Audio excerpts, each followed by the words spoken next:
Oh no. Ladies and gentlemen, my wife. My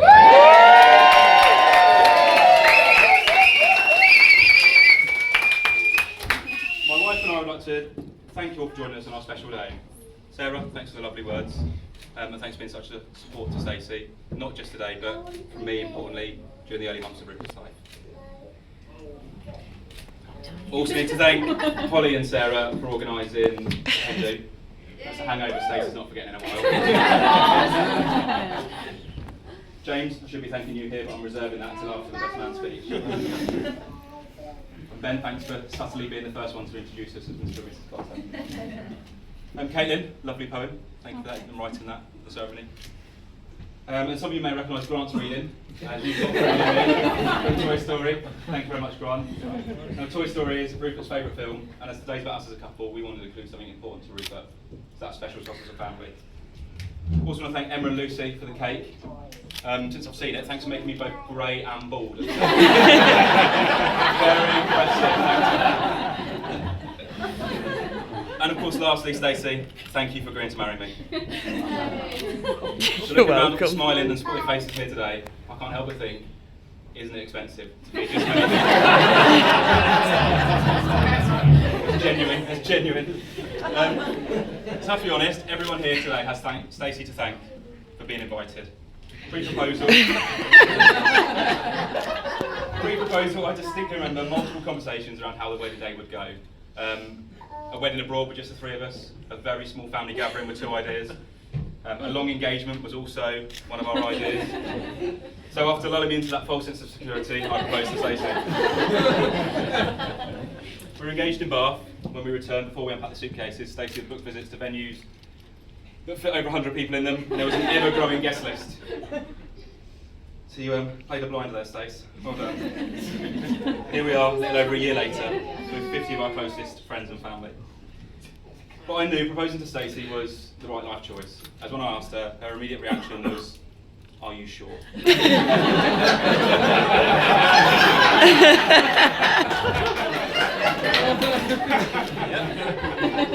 Let's make that one up. So, talking of Stacey, now known as Mrs. Cotter.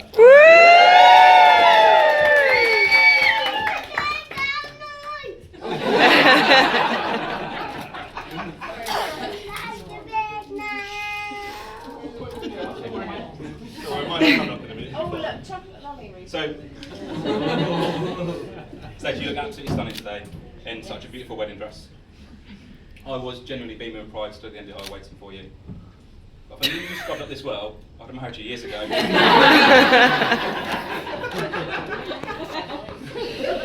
the first time we met, as said by Sarah, I was sat hungover on James and Holly's living room floor, and in walked Stacey wearing her best outfit. A grey jumper with a cat on it. I looked up and thought, that's a bit of me. Luckily for me, Stacey had exhausted Redditch of decent bachelors.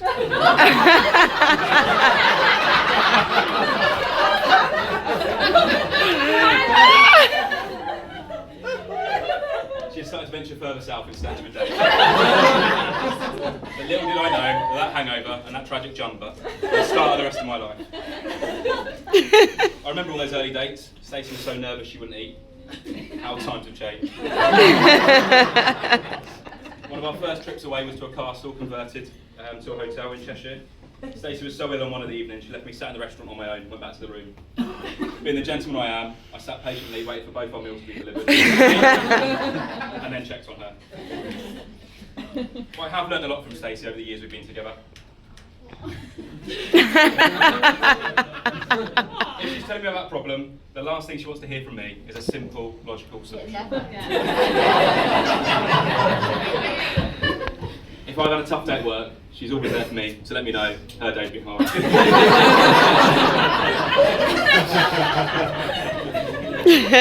When I'm talking to her, there's a 1% chance she can't hear me, but 99% chance she's just not interested. And if you only need half a job doing well, get Stacey to do it. And if importantly, do not buy an electric blanket as a Christmas present. It is not considered thoughtful or romantic, and it will not be forgotten. So whether to get married or have a child first was a conversation we had around 4 years ago. Obviously, as you can hear, we decided to go from there.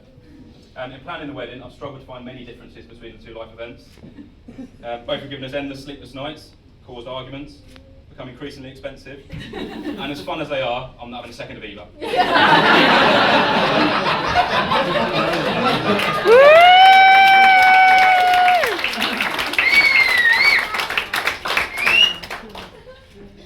But I can confidently say they're the best two life decisions I've made. Let's just hope for one more sleepless night.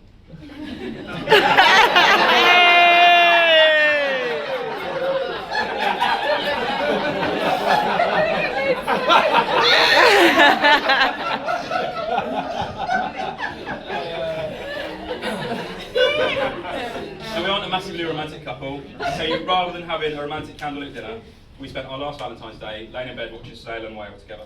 But before you all jump to conclusions, they are not our pet names for each other.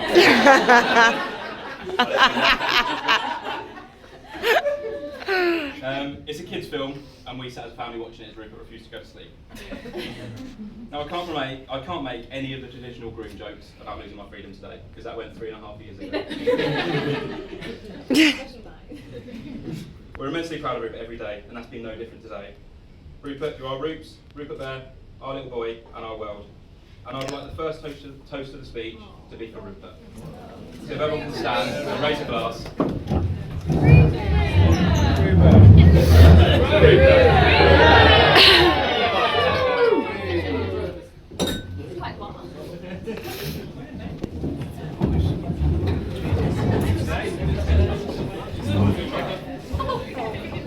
So Stacey, when you're not hungry or thirsty or tired, you are my perfect partner. You're an incredible person who not only supports me but puts up with me. You're beautiful, caring, funny, and annoying, all in equal measure. We've travelled and had so many adventures during our relationship, and those adventures have only got more fun since Rupert arrived. There's no doubt in my mind that our adventures will continue, and you'll be my perfect wife, as long as I keep you fed and well rested. Most couples say their wedding day is the happiest day of their lives, but Stacey and I have already had that day. 20th of April 2020, the day Rupert came into our lives.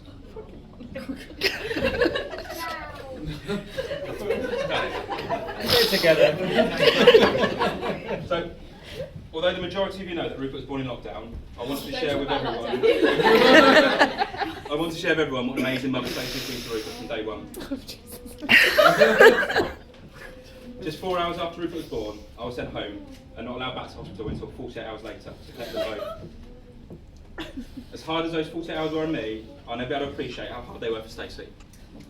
Stacey, you never give yourself any credit for how amazing you were as a new parent in those early months.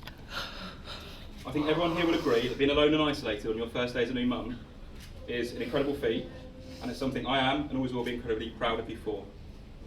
So it's a perfect time to have a toast to my new wife. So everyone can be upstanding and raise a glass.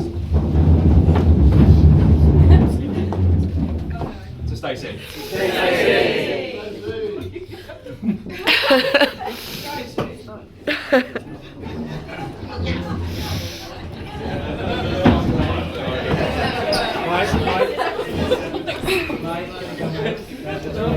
No, it's no more now. Stop.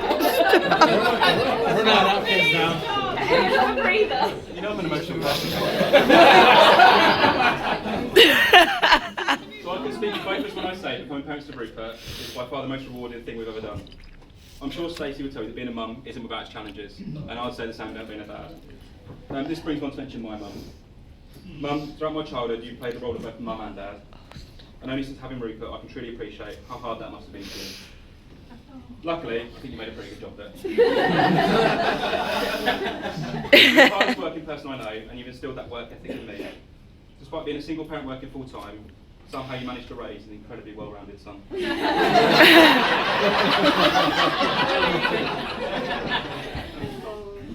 You supported me as a teenager, protected me as a child, and change my nappies as a baby. I dread the day I have to return the favour and change your nappies.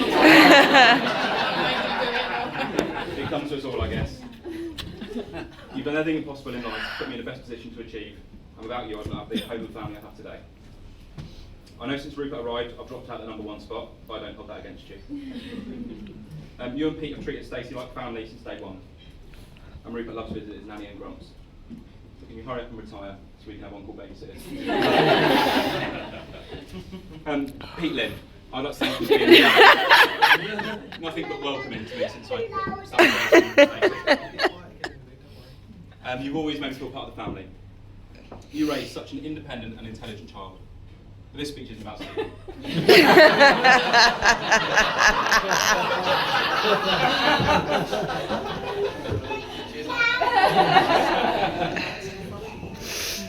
In all seriousness, you deserve a lot of credit for raising such a wonderful daughter. That being said, I think if I met Stacey 10 years earlier, this would be a very different speech. But the stories I've heard from Stacey and the girls, I don't think there's an underpass in Redditch that hasn't seen a teenage Stacey Richmond Super Kings live on a beacon.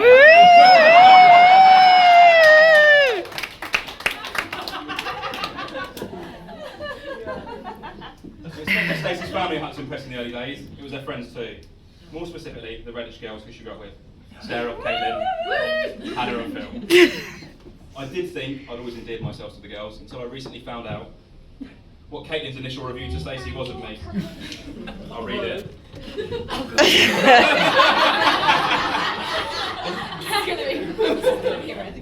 He can just be a Reading shag when you visit.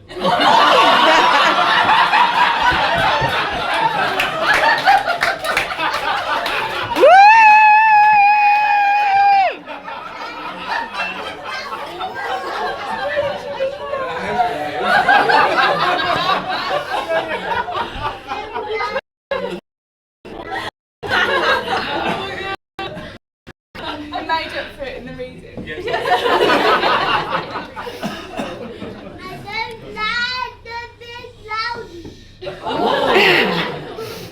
I did worry. Everyone's eyes would be on me stood at the front when I went to say stuff. But my mind was pretty put at rest when I noticed everyone was looking at the gorgeous younger man stood by me. And yeah, I'm sure you agree, we're not talking about James. Our boy Rupert has absolutely stole the show today. I could not have been more filled with pride being stood with Rupert by my side. James, thanks for making sure I wasn't the worst looking one up there. So I've been unconventional as two best men today, James and Rupert. Not every groom has to worry about their best man dribbling and getting food down himself. See where I'm going with this.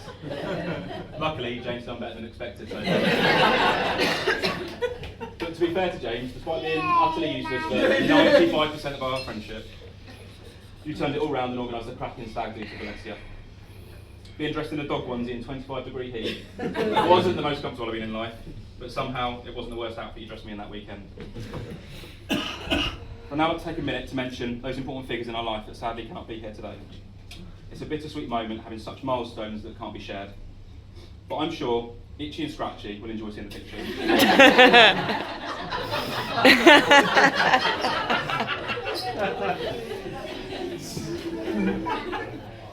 Right. Unfortunately, Stacey and I both have grandparents that are no longer with us. I know Stacey was close to her grandfather Stanley and would love for him to be here today. Sadly, both my nan and granddad passed away while Stacey was pregnant. They both adored Stacey and will be so happy for us. This sad note does lead me on to a funny story from Grandad's final months. Most of you won't know the story of my first proposal to Stacey. Now, Grandad was extremely partially sighted, so to break our pregnancy news to Grandad, we decided to simply, and somewhat cruelly, hand in the 12-week baby scan, which he spent over 5 minutes working out what he was looking at. Eventually the penny dropped and panic set in with having a child out of wedlock. Without skipping a beat, he jumped up and ran to his bedroom. We could hear him rummaging through drawers and he swiftly returned with a wedding ring. This wedding ring belonged to my nan's grandmother and he wanted Stacey to have it, proposing then and there on my behalf. Quite literally. We politely declined the proposal and had to break the news to him we was going to have a bastard child and wasn't getting married.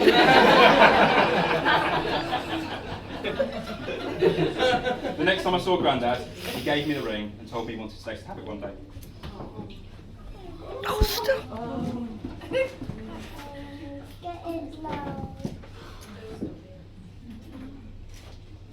So Stacey, in giving you this ring, it honours Grandad in two ways.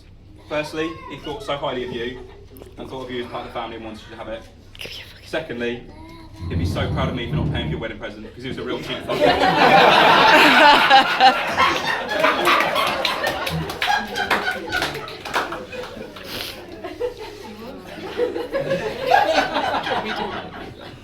So my speech is now coming to a close and it's time for James's best man speech. Just remember, James, I gave my best man speech 8 years ago at your wedding and we've remained friends since then. Don't ruin it.